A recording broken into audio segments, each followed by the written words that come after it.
기도하옵나이다. 아멘. 오늘 본문 말씀을 보면 남은 자에 대해서 나옵니다.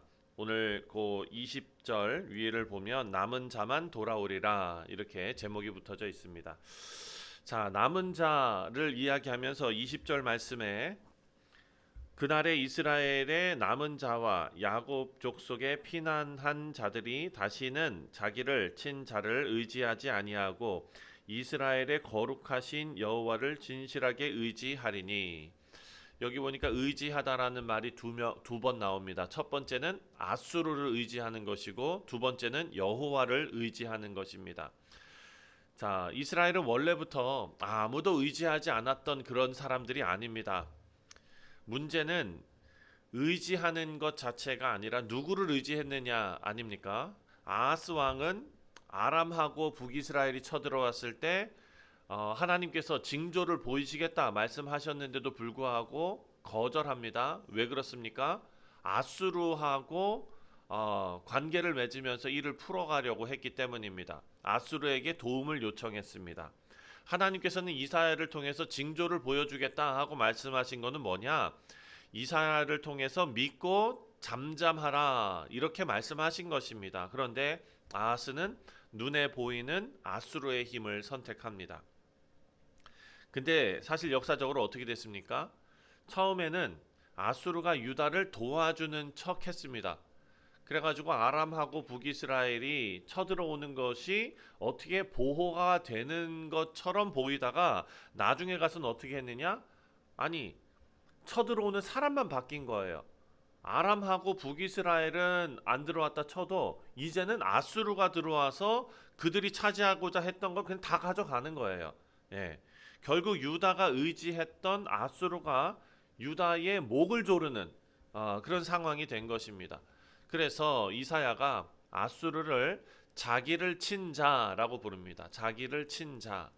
그러니까 우리를 안전하게 지켜줄 거라고 믿었던 그 아수르가 우리에게 안전을 줄 것이라고 생각했던 그것이 오히려 멍해가 되었다. 이런 말입니다. 자, 그런데 21절 말씀을 보니까 어떻게 되냐면 남은 자들을 이야기하면서 남은 자 곧 야곱의 남은 자가 능하신 하나님께로 돌아올 것이다 라고 말합니다. 이스라엘 전체가 하나님께로 돌아오는 것이 아닙니다. 누가 돌아오느냐? 남은 자가 하나님께로 돌아온다. 그런데요, 이사야의 아들의 이름이 있지 않습니까? 예, 여러분 호세아서를 묵상하셨을 때도 호세아의 그 자녀들의 이름 롤루하마 뭐 이렇게 다 나오잖아요. 로는 아니고 루하마는 뭐고 이렇게 우리가 다 얘기했잖아요. 그 아이들의 이름에 다 뜻이 있는 것 아닙니까? 이 이사야의 첫째 아들도 마찬가지입니다. 서야숲 무슨 말이냐면 남은 자가 돌아오리라 이런 뜻입니다. 남은 자가 돌아오리라. 이사야가 이 아들들을 이름 그대로 아하스에게로 데려갑니다. 그러니까 그 이름이 이미 메시지죠. 뭡니까? 남은 자가 돌아오리라. 그런데 이 이름엔 두 가지 의미가 담겨져 있습니다. 첫 번째는 심판이고, 그러니까 모두가 다 남는 게 아니라는 거죠. 그렇죠? 심판을 통과한 일부만 남습니다. 그러니까 모두가 다 남는 것은 아닌데 그럼에도 불구하고 남는 자가 있으니까 동시에 소망이 있는 것입니다. 아무리 작은 씨앗이라도 하나님 손에 있으면 새로운 시작이 된다. 사랑하는 성도님들, 이것이 본문이 주는 메시지 아닙니까? 자, 오늘 본문에서 그 이름이 이제 직접 성취되고 있습니다. 남은 자, 곧 야곱의 남은 자가 돌아올 것이다. 그렇다면 어디로 돌아갑니까? 여러분 생각하시기에 예루살렘으로 다시 돌아간다. 그러니까 우리가 말씀을 읽으면 그렇게 생각할 수 있습니다. 그런데 본문 말씀을 보면은요, 이사야 9장 6절에 나오는 메시아의 이름으로 나온 표현이 나오는데 뭐냐면은 능하신 하나님께로 돌아올 것이다. 그러니까 단순히 예루살렘으로만 돌아가는 것이 아니라 이들은 능하신 하나님께로 돌아갈 것이다. 사랑하는 성도님들, 우리가 우리 자신의 인생을 살펴봐도 그렇고 우리 자녀들의 인생을 살펴봐도 그렇습니다. 방황하며 떠돌고 정말 집을 나가고 뭐 이럴 수 있잖아요. 그런데 그 인생이 돌아온다라고 표현했을 때 집으로 돌아오면은 우리가 돌아왔다라고 생각할 수 있지 않습니까? 그런데 그게 다가 아니라는 거예요. 집에만 왔어요. 마음은 다 떠나가 있는데 집에만 왔어요. 언제든지 다시 나갈 수 있는 거 아닙니까? 진정으로 돌아온다라는 것은 집으로 돌아온다라는 것보다도 주께로 돌아간다, 능하신 하나님께로 돌아온다, 이것 아니겠습니까? 이스라엘은 강한 자를 찾다가 자기를 옥죄일 사람을, 옥죄일 아수르를 의지했습니다. 그런데 하나님께서 그 심판이 다 지나간 이후에 남은 자, 참으로 능하신 하나님께로 돌아올 자를 하나님께서 구하신다라는 것입니다. 그런데 22절 말씀을 보면 익숙한 표현이 하나가 있습니다. 22절에 이스라엘이여 내 백성이 바다의 모래 같을지라도 남은 자만 돌아오리니 넘치는 공의로 파멸이 작정되었음이라. 바다의 모래와 같이 많다. 그러면 우리가 가장 먼저 떠오르는 사람이 누굽니까? 바다의 모래. 하나님께서 약속을 하셨어요, 이 사람에게. 자녀가 없는 사람이었는데. 그렇죠. 아브라함한테 그렇게 했잖아요. 하늘의 무수한 별같이, 바다의 모래알 같이. 그랬는데 바다에 진짜 모래알 같은 사람들 그렇게 많이 됐어요. 그런데 그 사람들이 다 돌아왔습니까? 아닙니다. 오늘 본문 말씀을 보니까 남은 자만 돌아왔다라고 말합니다. 내 백성이 바다의 모래 같을지라도 남은 자만 돌아오리니 넘치는 공의로 황폐가 작정되었습니다. 사랑하는 성도님들, 언약 백성이라는 이름만 가지고 심판을 피할 수가 없습니다. 그렇죠? 우리 부모님이 크리스찬이라는 것으로 자녀들이 다 모든 것이 해결되는 것이 아닙니다. 하나님의 약속은 죄를 가볍게 여겨도 그냥 다 포함된다, 다 그냥 해결된다, 이런 뜻이 절대 아니다라는 것입니다. 그런데 이스라엘 백성들은 그렇게 생각하고 있었다고요. 우리는 아브라함의 자손이다.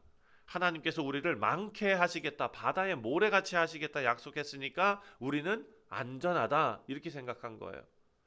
우리 사랑하는 성도님들, 우리 교회에서 자라나는 다음 세대가 이런 착각에 빠지지 않도록 우리는 잘 다스리고 그리고 잘 가르쳐야 될 줄 믿습니다. 물이 뚝을 넘어서 흘러가는 것처럼 하나님의 공의가 넘치게 된다라고 하나님께서 말씀하십니다. 다시 말해서 하나님께서 심판을 통하여 그 공의를 드러내시고, 그리고 또 사랑을 통하여 남은 자를 보존하시는 하나님이십니다. 그래서 하나님께서는 아수르를 두려워하지 말라라고 말씀하십니다. 24절입니다. 그러므로 주 만군의 여호와께서 이르시되 시온에 거주하는 내 백성들아, 아수르가 애굽이 한 것처럼 막대기로 너를 때리며 몽둥이를 들어 너를 칠지라도 그를 두려워하지 말라. 아멘. 사랑하는 성도님들, 막대기로 때린 거였으면은 사실 애굽에서 맞은 게 더 아팠습니다. 400년 아닙니까? 그렇죠? 하나님께서 뭐라고 말씀하십니까? 내 백성아, 그렇게 징계를 받고 막대기로 맞고 고통당하고 그러나 그를 두려워하지 말라. 하나님의 마음속에는 뭐가 남겨져 있습니까? 남겨진 자들이 있는 거예요. 남겨진 자들. 하나님의 뜻을 이루어 나갈 신실한 남겨진 자들. 그 고통의 시간을 다 겪어내고 하나님께서 보전하신 그런 자들입니다. 25절 말씀을 보니까 25절, 내가 오래지 아니하여 내게는 분을 그치고 그들은 내 진노로 멸하리라 하시는도다. 아멘. 하나님께서 아수르를 들어서 심판하고 계시는 건 사실입니다. 그렇다고 하나님께서 아수르를 좋아하시는 것도 아닙니다. 하나님의 백성들이 심판받는 것을 즐거워하시는 것도 아닙니다. 그러니까 사랑하는 성도님들, 우리 인생을 살다 보면 우리 인생 속에서 하나님께서 계속 우리를 다듬어 가시지 않습니까? 모난 사람을, 모난 돌이 뭐 맞습니까? 정 맞잖아요. 그렇죠? 근데 사랑하는 성도님들, 결혼 생활을 하는 것이, 그러니까 결혼을 하고 둘이 안 맞는 부분이 계속 부딪히면서 깎여가지 않습니까? 예. 저희뿐만 아니라 이렇게 오래 사신 분들도 투닥투닥 하시는 거 보면은 그 안 맞는 게 계속 그냥 깎여 나가는 거 아닙니까? 예. 그렇다고 이제 우리가 뭐 80이 넘고 90이 되고 막 이래도 뭐 부딪히는 게 없습니까? 그렇지 않아요. 그러니까 하나님께서 하시는 말씀도 그렇습니다. 하나님께서 우리로 하여금 계속해서 다듬어져 가게 하시는데 막대기로 때린다. 그 애굽의 그 시간을 겪어내게 하시고 아수르의 시간을 겪어내게 하시고 이 모든 과정에서 남겨진 자들이 어떻게 됩니까? 더 순결한 주의 백성으로 세워지게 된다라는 것입니다. 시작도 하나님께서 정하셨고 끝도 하나님께서 정하시고 그렇기 때문에 징계가 무한하지 않다라는 것을 우리가 알아야 합니다. 우리 인생 아수르 영원하지 않다. 그래서 하나님께서 우리에게 두려워하지 말라라고 말하십니다.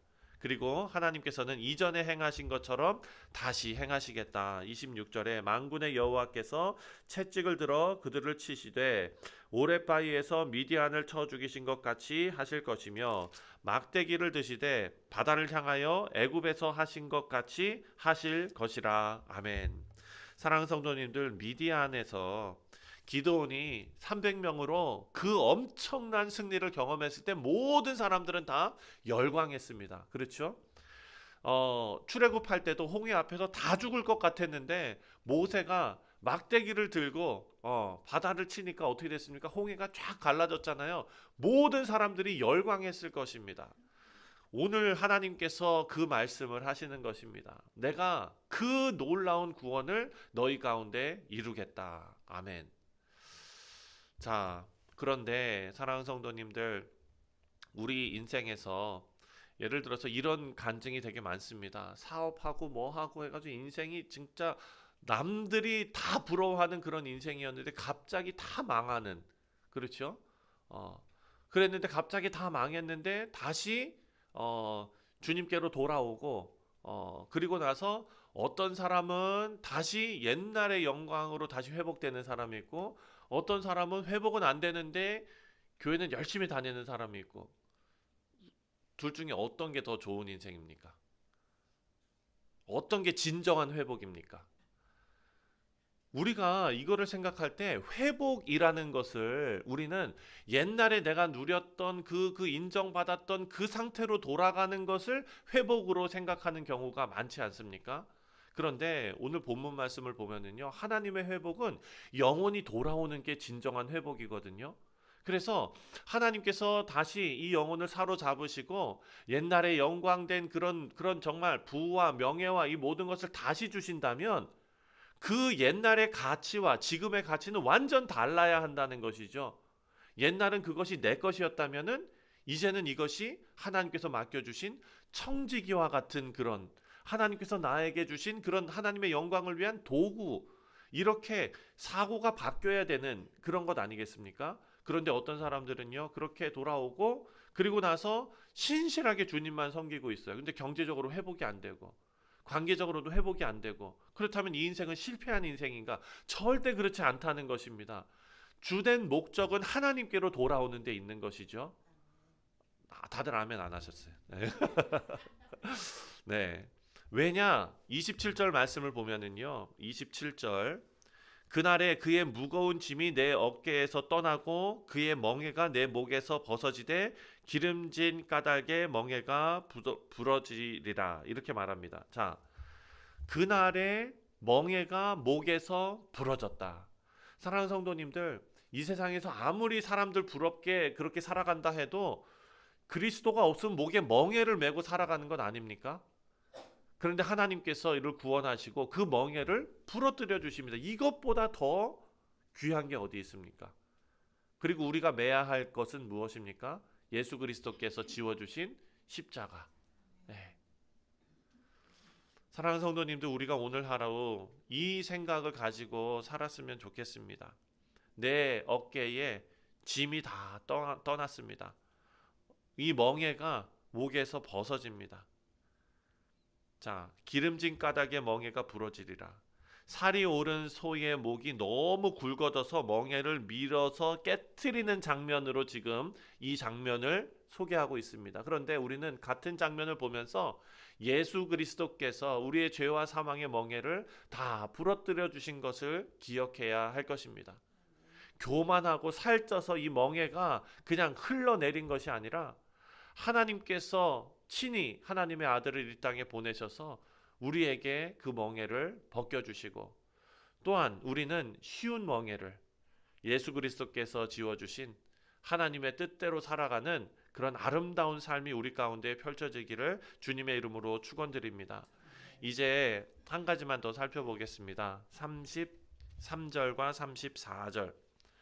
보라, 주 만군의 여호와께서 혁혁한 위력으로 그 가지를 꺾으시리니 그 장대한 자가 찍힐 것이요 그 높은 자가 낮아질 것이며 쇠로 그 빽빽한 숲을 베시리니 레바논이 권능 있는 자에게 배임을 당하리라. 아멘.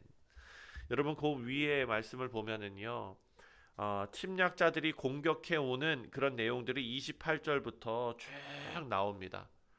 그날에는 어떤 일이 벌어지고 지명들이 막 나오죠. 아얏이 나오고 미그론, 믹바스, 게바, 라마, 기브아, 갈림, 라이사, 아나돗. 여러분, 이거 보면 영화를 볼 때 어떤 나라가 이제 전쟁을 해 가면서 계속 이기고 막 이럴 때 그냥 빠른 어떤 장면으로 그냥 빡착착착착 이렇게 보여주는 그런 것들 한번 상상해 보시면은 좋겠어요. 예루살렘 북쪽에 한 15마일 지점부터 시작해 가지고 하나씩 하나씩 남쪽으로 내려오는 겁니다. 여러분, 얼마나 무섭습니까? 저도 전쟁을 겪어본 그건 아니지만 6.25 전쟁 얘기는 많이 들었잖아요. 저기서부터 그냥 북한군이 막 내려오는 소식을 라디오를 통해서 듣는다면, 그리고 저쪽 부산에 이제 요만큼만 남아있는 그 상황이라면 얼마나 무섭겠습니까? 제가 만약에 그 부산 거기에 있었다면은 진짜 너무너무 무서웠을 거예요. 이젠 더 이상 갈 데도 없는 거 아닙니까? 사랑하는 성도님들, 오늘 이 본문 말씀을 읽으면서 그런 생각이 드는 거예요. 군대가 다가오는 소리가 들리는 겁니다. 마을들이 다 떱니다. 주민들이 다 도망갑니다. 아무것도 막지 못합니다. 예. 그런데 28절 끝에 보니까 믹바스에 그의 장비를 두고, 자, 믹바스에서 게바 사이가요 깊은 아주 계곡이 있는 그런 곳이라고 합니다. 근데 거기에서 방어선을 세울 수 있는 장벽 아닙니까? 그런데 아수르는 집만 남겨두고 가볍게 그 협곡을 건넜다라고 지금 쓰여져 있습니다. 그러니까 방어선을 세울 틈도 없이 그냥 32절 보니까 이날에 그가 노베서 쉬고 딸 시온 산 곧 예루살렘 산을 향하여 그 손을 흔들리로다. 그러니까 이제 아수르 군대가 예루살렘이 보이는 언덕에 서 있다. 그리고 예루살렘 향해서 주먹을 막 흔든다는 거예요. 예. 잘 있습니까가 아니라 내가 곧 너희를 죽이겠다 이렇게 흔들고 있다는 겁니다.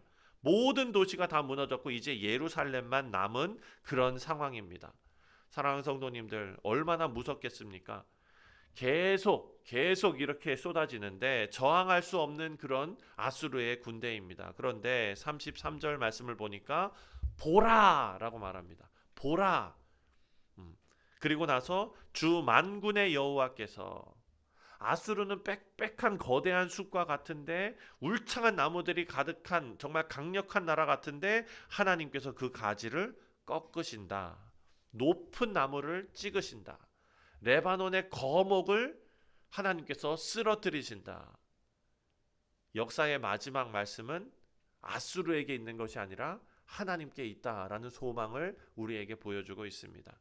우리 사랑하는 성도님들, 오늘 본문 말씀, 아무리 우리 인생 가운데 두려움에 떨 만한 그런 상황이 있을지라도 하나님께서 남은 자들을 신실하게 지키시고 그리고 하나님의 나라로 데려가시는 아버지 하나님이심을 우리가 늘 기억하면서 우리가 두려워하지 말고 당당하게 주님 붙잡고 살아가는 우리 귀한 믿음의 권속들 다 되시기를 주님의 이름으로 축원드립니다. 기도하겠습니다.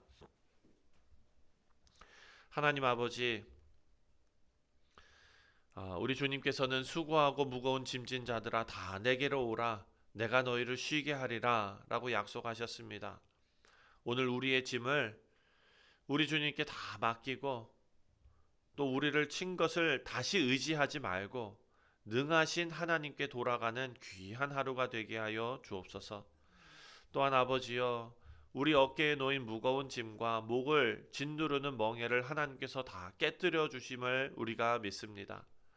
우리 예수님께서 우리에게 정말 무거운 짐진 자 다 오아서 쉼을 누리라 하셨사오니 아버지 우리가 주님 안에 참된 평화를 얻고 또 주님께서 지어주시는 쉬운 멍에 정말 하나님께 이미 얻은 승리 그리고 그 승리에 감격하여 하나님 앞에 올려드리는 귀한 충성이 우리 가운데 있게 하여 주옵소서. 감사드리오며 예수님의 이름으로 기도하옵나이다. 아멘.